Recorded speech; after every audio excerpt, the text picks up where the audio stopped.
Hello दोस्तों, आज की इस वीडियो में आपको इस 4 वोल्ट वाले डीसी मोटर का स्पीड लगभग 4 गुना ज़्यादा बढ़ाकर दिखाने वाला हूं। आप भी इस ट्रिक का यूज करके अपने किसी भी डीसी मोटर का स्पीड बढ़ा सकते हो। तो दोस्त, यहाँ मैंने इसकी टेस्टिंग के लिए इस पर एक पंखी लगा दिया। अब मैं इसे 3.7 वोल्ट की बैटरी के साथ टेस्ट करके दिखाता हूँ कि इसका नॉर्मल स्पीड कितना होता है। तो आप इसका साउंड सुन सकते हो। अब मैंने इसमें रिवाइंडिंग किया, अब आप इसका साउंड सुनो कि पहले से कितना ज़्यादा स्पीड में घूम रहा है। तो भाई आप इसका साउंड सुनकर ही पता लगा सकते हो कि इसका स्पीड पहले से कितना ज़्यादा होगा। तो चलिए हम इसके प्रोसेस पे चलते हैं कि आप भी किसी डीसी मोटर का स्पीड कैसे बढ़ा सकते हो। तो सिंपली आपके पास जो भी डीसी मोटर है उसको इस तरह से जो इसका हुक लगा हुआ आता है उसे ओपन कर लेना है। अगर आप छोटे वाले मोटर को करते हो तो इसी तरह से उसमें भी होगा। तो इसे ओपन कर लेना है और जो इसके अंदर आर्मेचर होता है उसे बाहर निकाल लेना है और इसके बॉडी को वैसे ही रहने देना है। हमें सिर्फ आर्मेचर में थोड़ा सा बदलाव करना है, उसके बाद इसका स्पीड ऑटोमेटिक पहले से लगभग 4 गुना ज़्यादा हो जाएगा। तो दोस्त, इसमें हमें सिर्फ रिवाइंडिंग करना है, तो इसलिए पहले जो इसमें वाइंडिंग किया हुआ है उसे हटाना होगा। तो इसके लिए आपको किसी कटर या किसी चीज़ की मदद से इसके ऊपर जो सोल्डिंग किया हुआ होता है जिससे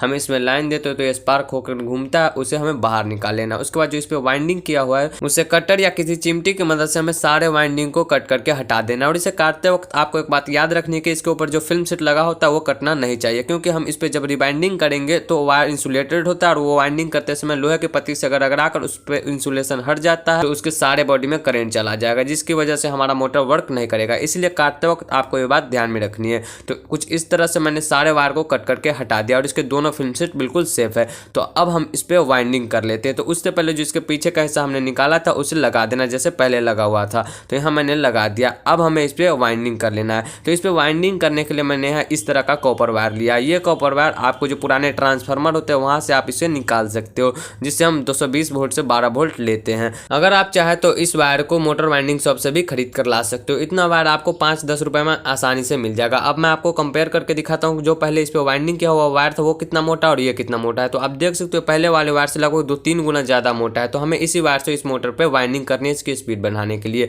तो सिंपली आपको इस पे वाइंडिंग करने के लिए इसे एंटी क्लॉकवाइज वाइंडिंग करनी है, मतलब कि घड़ी की उल्टी दिशा में। तो कुछ इस तरह से आपको इस पर लगभग 35 फेरे लगाने हैं। आपको नहीं, इस तांबे के वायर को इस पे लगाने हैं। तो कुछ इस तरह से मैंने इस पे 35 फेरे इसको लगा दिए। तो मैं कुछ इसी तरह से सारे वाइंडिंग को कर देता हूँ। मैं आपको इसका डायग्राम कॉपी पर अच्छे से समझा दूंगा, क्योंकि मैं अगर अभी समझाता हूँ तो आपको समझ में नहीं आएगी। तो इसीलिए मैं सारे वाइंडिंग को कर लेता हूँ, उसके बाद आपको इसका डायग्राम समझा देता हूँ। तो दोस्त, यहाँ मैंने सारा वाइंडिंग कर लिया। अब मैं आपको इसका डायग्राम देकर इसको समझाता हूँ कि आपको वाइंडिंग कैसे करनी है। तो दोस्त, अब मैं इसे नोटबुक पर आपको समझाता हूँ कि आप किस तरह से इसका वाइंडिंग कर सकते हो। तो आप मान लीजिए कि आर्मेचर के 3 भाग है। ये ड्राइंग थोड़ा खराब है लेकिन आप समझने की कोशिश करें। तो कुछ इस तरह से मैं पहले पर वाइंडिंग करने, जो इसका लास्ट भाग है वहाँ से मैं फिर से वायर को स्टार्ट करना और इस पर वाइंडिंग कर देना। उसी तरह उसका जो अंत होगा उसी से हमें तीसरे पर वाइंडिंग कर देनी है, उसी तरह से जिस तरह हमने दोनों पर किया है। तो इसका लास्ट और पहले का शुरू, तो उन दोनों से हमें एक वायर ले लेना है। उसी तरह दूसरे का लास्ट और पहले का शुरू, वहाँ से हमें दूसरा वायर मिल जाएगा। उसी तरह